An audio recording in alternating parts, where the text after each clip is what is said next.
You're in the middle of a normal conversation, and then someone's voice goes up.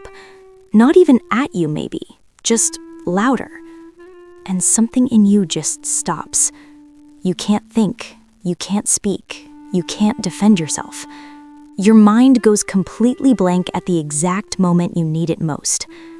And later, hours later, maybe the next morning, all the things you could have said come flooding back, and you're left wondering why you just stood there like that. This is not weakness. This is not a character flaw. This is your nervous system doing exactly what it was trained to do. And today we're going to talk about why. Your brain has a threat detection system. It's called the amygdala. Its entire job is to scan your environment for danger and respond faster than your conscious mind can think. When that system was built, way back in early human history, the threats it was scanning for were physical, a predator, an attack. But your amygdala doesn't distinguish between a lion and a raised voice. It just registers loud, sudden, directed at me, and it makes a decision in milliseconds. Fight, flight, or freeze. Most people know about fight and flight. Freeze gets talked about far less. Freeze is what happens when the nervous system decides that neither fighting nor running is safe, so it shuts you down instead. Heart rate spikes, breathing shallows, the prefrontal cortex, the thinking, speaking, reasoning part of your brain goes partially offline. You are not being dramatic. You are not being weak. You are having an involuntary neurological response. But here's where it gets personal. Because not everyone freezes when voices are raised. The people who do, almost always, learned to freeze somewhere specific, at home.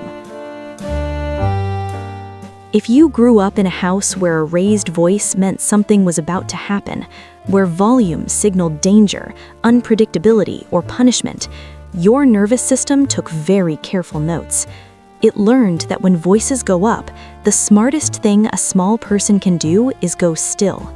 Don't react, don't provoke, don't make it worse. Going still kept you safe. It was the right response then. The problem is your nervous system never got the update that you're not small anymore, that you're not in that house, that the raised voice belongs to a colleague or a partner or a stranger in traffic, not the person who once had power over you. Here's what this looks like in your life right now. Your manager raises their voice in a meeting and your mind empties completely.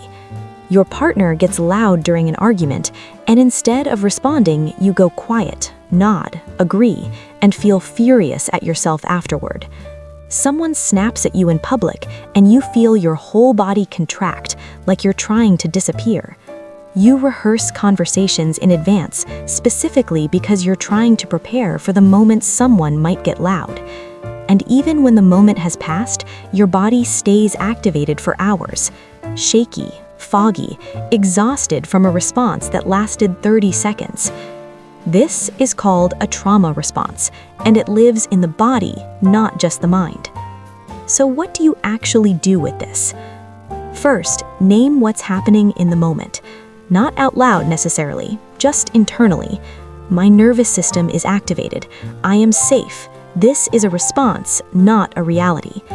That single act of naming begins to bring your prefrontal cortex back online. Second, give your body a micro signal that it's safe. Feet flat on the floor, one slow breath out, longer than the breath in. Feel the chair beneath you. You are anchoring yourself in the present so your brain can stop running a response built for the past. Third, and this one is important, you do not have to respond in the moment. "I need a minute before I respond to this" is a complete sentence. You are allowed to pause. You are allowed to come back to it. You are not required to be articulate while your nervous system is in crisis mode.